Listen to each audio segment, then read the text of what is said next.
Namaste children. Today we are going to discuss about Biot-Savart law. So this law actually gives us an expression for the magnetic field due to a current element.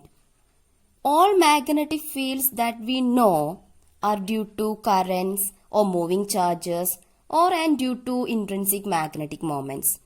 Here we are discussing about the relation between current and the magnetic field it produces. That relation is actually given by Biot-Savart law. Now, here we are considering a current carrying conductor XY which is carrying some current I, and I have taken the direction of that current like this along this direction, that is from X to Y. Next, what I am going to do is, I am going to consider an infinitesimal element. Infinitesimal element means I am just considering a small part of its length. Okay, I am considering only this much length of this current carrying conductor. So, this is a very small or infinitesimal element. I am taking its length as d vector L. Okay, I am considering a very small part of this current carrying conductor, that is I am considering an infinitesimal element vector dl of this conductor xy. Okay, next I am considering a point P somewhere here. Okay, I am considering a point P somewhere here. Then I want to calculate the magnetic field due to this small infinitesimal element vector dl at this point P. Okay, then I am considering the distance between this infinitesimal element vector dl and this point P, as I am considering that displacement vector as vector r. The distance from this current carrying small infinitesimal element vector dl and the point where we want to determine the magnetic field, I am taking that distance or that displacement vector as vector r. Okay, now by using right hand thumb rule, you will get the direction of magnetic field at the point P. You know how to use the right hand thumb rule. That is, you just want to hold that current carrying conductor like this. Then the thumb will be pointing towards the direction of current. Then you just want to curl your fingers, so that fingers will be giving you the direction of magnetic field. So when I am holding this current carrying conductor and when I am curling my fingers like this, you can see these fingers goes to like this, no? That is into the plane of this whiteboard. So here there will be a magnetic field around a current carrying conductor, and that magnetic field is having a direction like this at the point P. That is, it has a direction which is directed into the plane of this board, whiteboard. Okay, then I am considering the angle between this infinitesimal element vector dl, that is I am considering this dotted line as this. Okay, the angle between this infinitesimal element vector dl and this point P as theta. Okay, in general I am taking that angle as theta because this point can be somewhere here. So this much angle can be taken as theta. This point can be somewhere here. So that much angle can be taken as theta, like that. So I have taken the angle between vector dl and this point P as theta. Okay, and the displacement, the distance between these two, that's the displacement vector, here it is vector r. Now, according to Biot-Savart law, the magnitude of the magnetic field due to this current carrying infinitesimal element vector dl, so I am considering that magnetic field at this point P due to this infinitesimal current carrying element vector dl, I am taking that magnetic field as vector dB, because it is we have considered only small part of that wire, so that will be providing a small value of the magnetic field at this point P. And from right hand thumb rule, we got the direction of that magnetic field at this point P as into the plane of the board. So we can represent that magnetic field like this, no? A circle and a cross, that is into the plane of this board. So I have considered vector dB as the magnetic field due to this infinitesimal current carrying element. We can consider this current carrying element as I into vector dl. Okay, vector dl is this much length and the current flows through it is I. So this infinitesimal current carrying element can be taken as I into vector dl. So that will be providing some magnetic field vector dB at this point P. Then according to Biot-Savart law, this magnetic field vector dB, the magnitude of this magnetic field means we just want to take the modulus. Modulus of vector dB means dB, simply dB. That is the magnitude of this magnetic field is directly proportional to the current I. Okay, it is directly proportional to the current I. That means when current increases, the magnetic field at this point P also increases. And the magnetic field, the magnitude of the magnetic field is inversely proportional to the square of the distance. Okay, that is magnitude of this magnetic field at this point P will be inversely proportional to square of the distance. That is inversely proportional to R square. Inversely proportional means what? When this distance increases, when the square of the distance increases, magnetic field at this point P decreases. And it also says that the magnitude of that magnetic field is directly proportional to the element length, that is dm. Okay, and it gives us the direction of magnetic field as perpendicular to the plane containing this vector dl and vector r. That is, according to Biot-Savart law, the magnitude of the magnetic field at this point P is directly proportional to the current I. That is, when current increases, magnetic field at this point P increases. And it is directly proportional to the length. That is, length of the infinitesimal current element dl. When this dl, the length dl increases, the magnetic field at the point P also increases. And the magnitude of this magnetic field is inversely proportional to the square of the distance between them. That is R square. It is inversely proportional to R square. Inversely proportional means when the square of the distance, when the distance increases, magnetic field decreases. The strength of the magnetic field at this point P decreases. So, we got the statement of that Biot-Savart law. Now, how can we represent that Biot-Savart law in vector notation? Because magnetic field is a vector quantity, so there must be a vector notation for the expression of magnetic field at the point P, no? So, in vector notation, we can write the Biot-Savart law like this. That is, vector dB, okay, it is proportional to, we are using vector notation, that is why I have put this vector sign over dB. Okay, this vector dB is proportional to, directly proportional to the current I, directly proportional to the length dl, then cross vector r, okay, then inversely proportional to, according to Biot-Savart law, the magnitude is inversely proportional to the square of the distance between vector dl and the point P. The current carrying that small infinitesimal element and the point that that is of interest.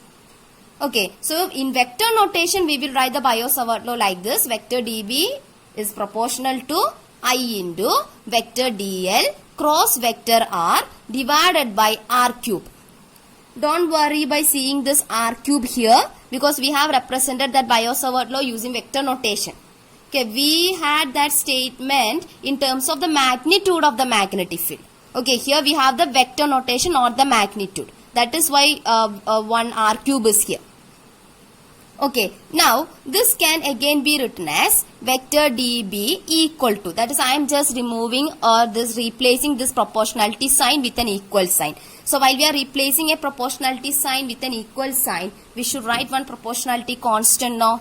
So I am writing that proportionality constant as mu 0 by 4 pi. Okay, then we have I into vector dl cross vector r divided by r cube. Right, this mu 0 by 4 pi, it is actually the constant of proportionality here, and this mu 0, it is called as permeability of free space. Okay, we have discussed about one epsilon 0 in the first chapter, epsilon 0, which was the permittivity of free space or vacuum. Similarly, here mu 0, it is the permeability of free space or vacuum. Okay, so this equation vector dB equal to mu 0 by 4 pi I into vector dl cross vector r divided by r cube. This equation actually holds when the medium is vacuum. Alright. So, we got the expression for that magnetic field vector dB as mu 0 by 4 pi I into vector dl cross vector r divided by r cube. Now, the magnitude of that magnetic field can be written as what? Modulus of vector dB or simply dB. Magnitude of the magnetic field equal to mu 0 by 4 pi then I into vector dl cross vector r. Vector a cross vector b which is equal to ab sin theta. Similarly, vector dl cross vector r can be written as dl r sin theta divided by r cube is here. Alright, then 1r from the numerator and r cube is here in the denominator. So this r cube can be written as r square into r. So 1r from the numerator and 1r from the denominator can be cancelled. So here in the denominator now we have this r square. So we can write the modulus of that magnetic field, modulus of vector dB or dB equal to, dB is the magnitude of the magnetic field. dB is equal to mu 0 by 4 pi I into dl sin theta divided by r square. So this is what that statement says, no? Magnitude of the magnetic field at a point P, it is directly proportional to the current I. It is directly proportional to that infinitesimal current carrying that element, infinitesimal element dl, and it is inversely proportional to the square of the distance between vector dl and the point of interest. Okay, because r square is in the denominator, so dB, it is inversely proportional to r square. So now we got the expression for the magnitude of that magnetic field dB as mu 0 by 4 pi I dl sin theta by r square. Now this constant of proportionality here we have used mu 0 by 4 pi now. It has a value 10 raised to minus 7. Okay, the value of mu 0 by 4 pi that is equal to 10 raised to minus 7 and it has a unit. What will be its unit? To get the unit of this mu 0 by 4 pi, I am writing one equation like this. Mu 0 by 4 pi equal to, okay, I am keeping this mu 0 by 4 pi here itself. I am taking this r square to this side, so that becomes dB into r square. Okay, then I am taking this I dl sin theta to this side, so that comes to the denominator I dl sin theta. Okay, we want the unit of mu 0 by 4 pi.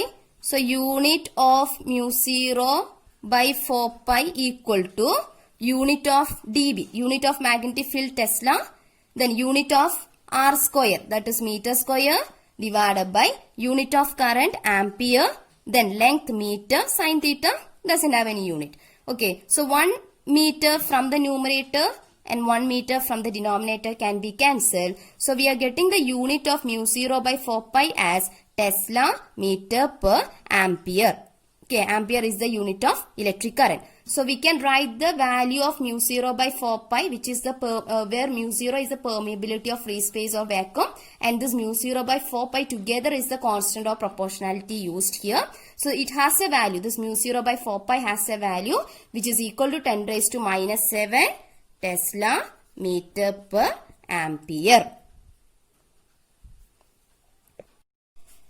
Now, this Biot-Savart law for the magnetic field has certain similarities as well as differences with the Coulomb's law for the electrostatic field.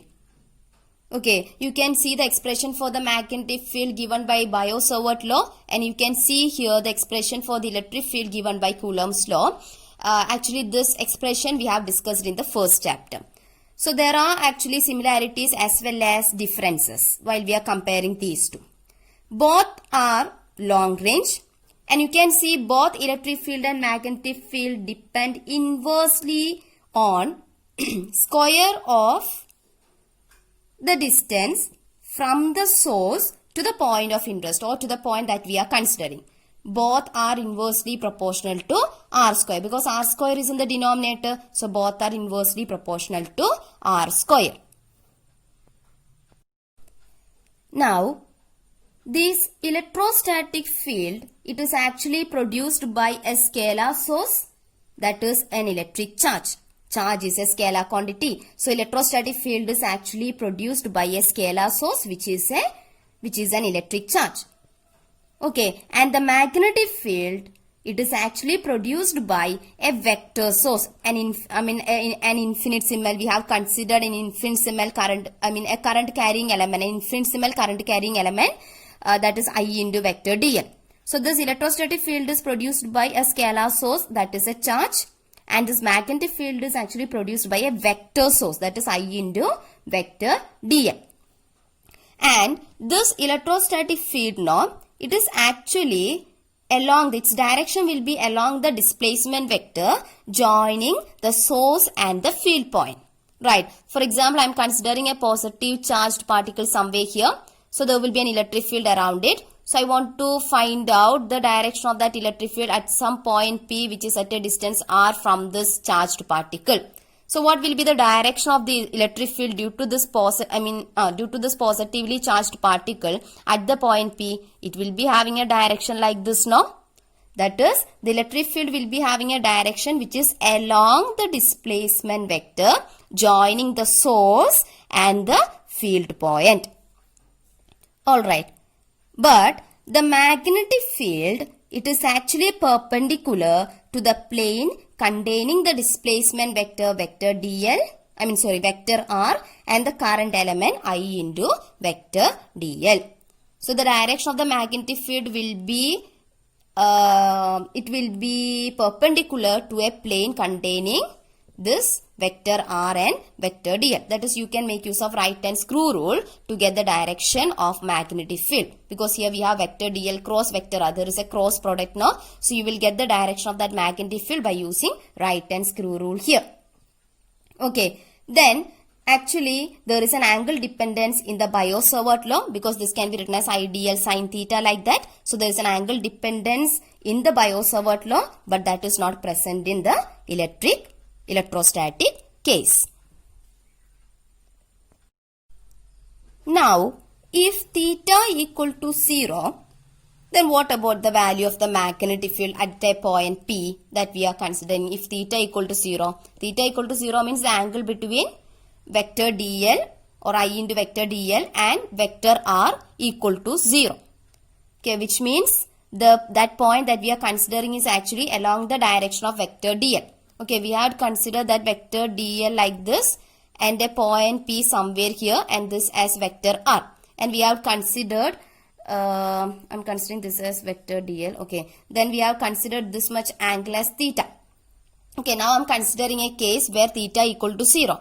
Theta equal to 0 means there is no angle between this vector r and vector dl. That means that point P is somewhere here along this line. That point P is somewhere here along this line. Along the line of this this current carrying element vector dl. So if theta equal to 0, what happens to the magnetic field? Theta equal to 0, then sin theta, that becomes sin 0. Sin 0 is 0. 0 into any value will give you 0. So if theta equal to 0, the magnetic field also becomes 0. That is, magnetic field at any point in the direction of vector dl is 0. Now, there is actually a relation between permittivity of free space, that is epsilon 0, permeability of free space, that is mu 0, and speed of light, that is c. The relation between permittivity of free space epsilon 0, permeability of free space mu 0, and the speed of light c is like this. That is, c is equal to 1 by root of mu 0 epsilon 0. Or you can write c square is equal to 1 by mu 0 epsilon 0. That is, you are squaring on both the sides. So this becomes c square. 1 square is 1.